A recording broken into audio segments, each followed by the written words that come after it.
असीं पंहिंजो क़ौमी तशख़ुस खां हथ न खणंदासीं त ही क़ुर विच ते रखी उन्हनि खे पढ़नि खां लाइनि था त बाबा ही विच ते क़ुर रखूं था, ॻाल्हियूं कयूं था, अचो ॻाल्हायूं। पर ही सदाईं कूड़ा रहिया आहिनि, छो त हिननि वटि इंसाफ़, अदुल, इख़लाक़ियात, महज़ब पणो आहे ई न। ही गैर महज़ब हिकिड़ी क़ौम आहे जेका हितां जी तारीख़ी क़ौमनि खे 47 खां वठी जबरी इलाक़, बंदूक जे ज़ोर ते, मज़हब जे धोखे ते ग़ुलाम करे उन्हनि जो इस्तिसाल पियो करे। पाकिस्तान 47 में ठहियो, असां तव्हां ॿुधो आहे, पर पाकिस्तान 47 या उन खां अॻु में कहिड़े मुआदे ते ठहियो? सिंध सां उन्हनि कहिड़ा मुआदा कया, या बंगाल सां हिननि कहिड़ा मुआदा कया, या अॻिते हली 47 में जेको मज़हब जी धोखे ते यानी ॿ क़ौमी नज़रिये जी बुनियाद ते ही जेका रियासत ठही, उहा उन वक़्तु ई टुटी वई जंहिंमें 23 सालनि खां पोइ हू स्टेट ई टुटी वई। ॿ क़ौमी नज़रियो तव्हांजो उते ई मौक़े ते रद्द थी वियो जॾहिं तव्हां बंगाल सां उते ज़ुल्म कयो, बंगाल सां तव्हां जबुर कयो, उन्हनि पंहिंजी आज़ादी जी तहरीक हलाई ऐं बंगाल अॼु हिकिड़ा आज़ाद क़ौम आहे, हू तरक़ी जे उन्हनि मंज़िलनि खे जेको आहे सो पाए तरक़ी जे मंज़िलनि ते गामजन आहे। पर असीं सिंधी जीअं त तव्हांखे ख़बर हूंदी, मां पाण इंजीनियरिंग जो शागिर्द आहियां, इंजीनियर आहियां, पेट्रोलियम इंजीनियरिंग मूं मेराणी यूनिवर्सिटी मां कई आहे।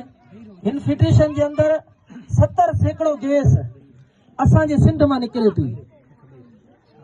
हिकिड़ी रिपोर्ट कुझु महीना अॻु में मां पढ़ा पियो त हिन फेडरेशन जे अंदरि 163 टोटल ऑयल एंड गैस जूं फील्डूं आहिनि, जंहिंमें 130 ऑयल एंड गैस जूं फील्डूं जेके आहिनि उहे सिंध में आहिनि। यानी चइनि 5 सूबनि गिलगित, पंजाब, KPK, बलूचिस्तान, यानी 3 सूबनि जे अंदरि तक़रीबन 33 ऑयल एंड गैस जूं फील्डूं आहिनि। पर सिंध जे अंदरि 130 गैस एंड ऑयल जूं फील्डूं आहिनि, जेके रोज़ाने जी बुनियाद ते अरबे खरबे रुपयनि जी जेका रेवेन्यू जनरेट थिए पई। पर असां सिंधी माण्हू 2 वेलनि जी या आलमी इदारनि जी रिपोर्ट आहे त सिंधी माण्हू 3 करोड़ सिंधी माण्हू 2 वेलनि जी मानी जे लाइ परेशान आहिनि। जेतिरी गैस असां वटि आहे, जेतिरो कोयलो असां वटि आहे, जेतिरो तेल असां वटि आहे, जेतिरा मादनी वसीला असां वटि आहिनि, पोर्ट कराची जे अंदरि सिंध में 2 पोर्ट आहिनि जंहिंसां सॼी दुनिया जे थ्रू लाॻापा इख़्तियार करे उन्हनि सां कारोबार करे सघिजे थो। उन खां अलावा असां वटि यूरेनियम, मुख़्तलिफ़ मादनी वसीला जेके खीरथर जी पट्टी में, कारूंझर जी पट्टी में आहिनि। मतिलबु त असीं हिकु क़ौम थी बीहूं त असीं बशीर ख़ान चवंदो न त 1 करोड़ 60 लख रुपयो हिकिड़े सिंधी माण्हू जेको आहे सो जी विरासत में अचे जेकॾहिं सिंध आज़ाद थिए। सो असीं एज़ अ क़ौम थी जेकॾहिं न सोचींदासीं, अॼु दरिया ते धाड़ो आहे।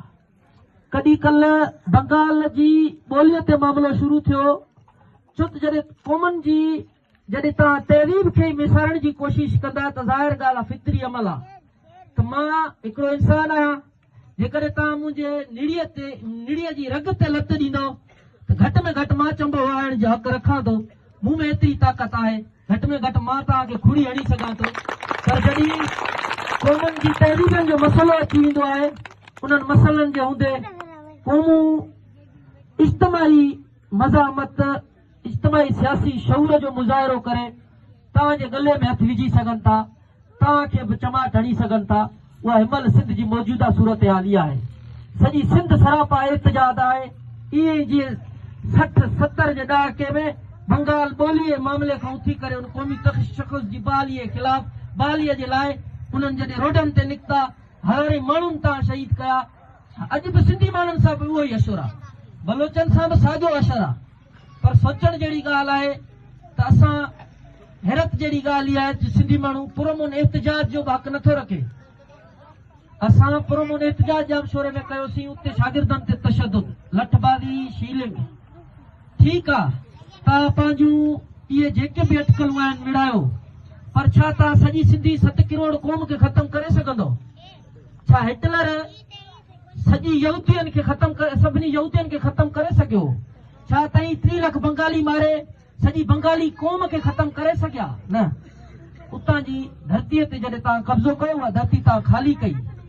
असां बि चऊं था जेकॾहिं तव्हां इन्हनि हरकतनि खां इन्हनि पंहिंजे हथ खां इन दादागिरी खां इन कब्ज़ागिरीअ वारी उन सोच खां बाज़ न ईंदव। असांखे ख़बर आहे साम्राज्यत वारी जेका सोच आहे जेका बेठी की कब्ज़े तहत जेका क़ौम हूंदी आहे उन क़ौम ते जेके आका क़ौम हूंदी आहे उनजी उहा ई सोच हूंदी आहे। बिल्कुलु जीअं अंग्रेज़नि जी सोच हुई तीअं ई तव्हांजी सोच आहे।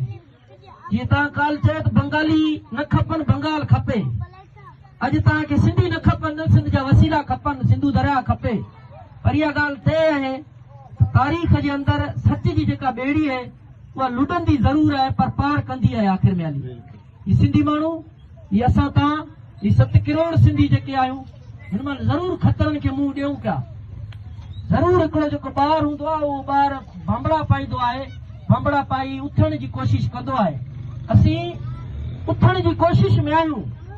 जेॾी महिल उथी बीह रहियासीं एज़ अ क़ौम सिंधी थी बीठासीं इहो चयोसीं त बाबा सिंध असांजो वतन आहे, उन ते पंजाब जो कब्ज़ो आहे।